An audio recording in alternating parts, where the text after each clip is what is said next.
बिस्मिल्लाहिर्रहमानिर्रहीम। अस्सलाम वालेकुम। मौजूदा हुकूमत ने एक बार फिर नवाज शरीफ की वापसी के लिए कोशिशें तेज़ क्यों कर दी हैं?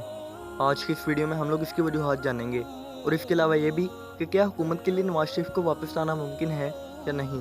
तो इस वीडियो का आखिर तक ज़रूर देखिएगा।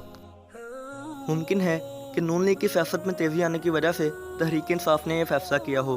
अगर हुकूमत के वज़रा डील की बात करते हैं तो इसका मतलब ये होगा कि ये डील रियासती इदारों और मुस्लिम लीग नून के बीच हुई, जिसमें उन्हें एतमाद में नहीं लिया गया था और इसीलिए उनके बाज़ हलकों ने वक्तन फ़वक्तन नवाज शरीफ के बैरून मुल्क जाने पर एतराज़ उठाया था।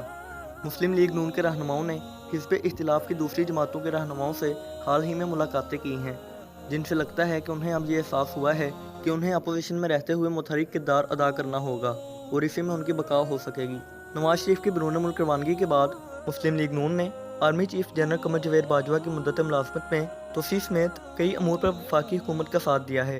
नवाज शरीफ की रवानगी के वक्त तासर यही था कि उनकी तबीयत ठीक नहीं है और उन्हें इलाज के लिए बैरून मुल्क जाना चाहिए, लेकिन अब हुकूमत की जानिब से उन्हें वापस लाने के लिए बयानबाजी की जा रही है, लेकिन ये अमली तौर पर करना मुश्किल हो सकता है। बेनज़ीर की मरतबा भी इसी तरह की कोशिशें की गई थीं, लेकिन यह मुमकिन ना हो सका।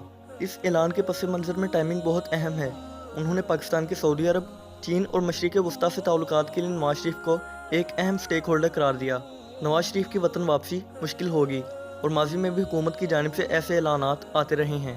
हुकूमती ऐलान की मुमकिन वजह मुस्लिम लीग नवाज की जानिब से मुलाकातों में तेज़ी हो सकती है। हुकूमती वज़रा ये दावा कर चुके हैं कि वो इजाज़त देने वालों के खिलाफ कार्रवाई करेंगे और ऐसा हुआ भी है।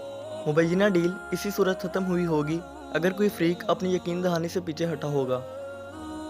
इसके बाद अब हम लोग जानते हैं कि क्या हुकूमत पाकिस्तान के लिए नवाज शरीफ को वापस लाना मुमकिन है या नहीं। अगर हुकूमत पाकिस्तान बरतानवी हुकूमत से दरख्वास्त करती है कि मियां मोहम्मद नवाज शरीफ को पाकिस्तान भेजा जाए, तो इसके लिए सबसे पहले उन्हें बरतानवी होम सेक्रेटरी की रजामंदी दरकार होगी, जिसके बाद ही बरतानिया में नवाज शरीफ के खिलाफ किसी किस्म की कानूनी कार्रवाई की जा सकेगी, जबकि उसके बाद भी बरतानवी हुकूमत अपने कानून के मुताबिक इस बात का जायज़ा लेगी कि इस शख्स को वो निकालें या नहीं। बरतानिया के हवालगी के कानून 2003 के बारे में बरतानवी हुकूमत सबसे पहले ये देखती है कि जिस मुल्क की तरफ से हवालगी की दरख्वास्त आई है, क्या इस मुल्क के साथ बरतानिया का दो तरफा मुआहिदा है या नहीं। कुछ ममालिक ऐसे हैं जिनके साथ बरतानवी हुकूमत अपने कानून और मुआहिदे के तहत मुजरिमों का तबादला करती है और बाज़ महसूस केसेस में एक तरफा हवालगी भी की जाती है, लेकिन पाकिस्तान के साथ बरतानिया का कोई ऐसा मुआहिदा नहीं है। अगर बरतानवी होम सेक्रेटरी पाकिस्तान की दरख्वास्त पर मियां मोहम्मद नवाज शरीफ का मामला आगे चलाने पर रजामंदी का इजहार कर देते हैं, तो फिर इन्हें मजिस्ट्रेट कोर्ट में पेश किया जाएगा। वहाँ पाकिस्तानी हुकूमत को ये साबित करना होगा कि वो किस बुनियाद पर इनको पाकिस्तान वापस ले जाना चाहती है।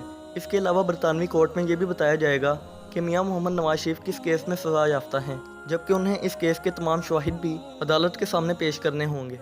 उसके बाद बरतानवी कोर्ट इस बात का फैसला करेगी कि क्या जो दरख्वास्त या अपील की गई है वो दुरुस्त भी है या नहीं। अगर फैसला किसी शख्स के खिलाफ आ भी जाता है तो भी उस शख्स को ये इख्तियार हासिल है कि वो हाई कोर्ट और सुप्रीम कोर्ट में फैसले के खिलाफ अपील कर सकता है, जिसमें तकरीबन कम से कम 2 साल लग ही जाते हैं। इन तमाम बातों के अलावा भी बरतानवी कानून में 2 अहम नुकात का बहुत ख्याल रखा जाता है, जिसमें इंसानी हकूक़ और सियासी तौर पर जुल्म का निशाना बनाया जाना भी शामिल है। इस तरह मियां मोहम्मद नवाज शरीफ क्योंकि तिबी बुनियादों पर अदालत से ज़मानत लेकर गए थे, इसलिए बरतानवी अदालत ये पहलू भी देखेगी कि क्या एक बीमार शख्स को वतन वापसी पर जेल में तो नहीं डाल दिया जाएगा, जो कि इंसानी हुकूक की खिलाफ वर्जी है। अगर हम इन तमाम पहलुओं को देखें तो ये काफ़ी मुश्किल है कि हुकूमत पाकिस्तान मियां मोहम्मद नवाज शरीफ को पाकिस्तान लाने में कामयाब हो सकेगी। मुझे उम्मीद है कि आपको ये वीडियो अच्छी लगी होगी। अगर अच्छी लगी हो तो सोशल मीडिया पर ज़्यादा से ज़्यादा शेयर करें। दुआओं में याद रखिएगा। अल्लाह हाफ़िज़।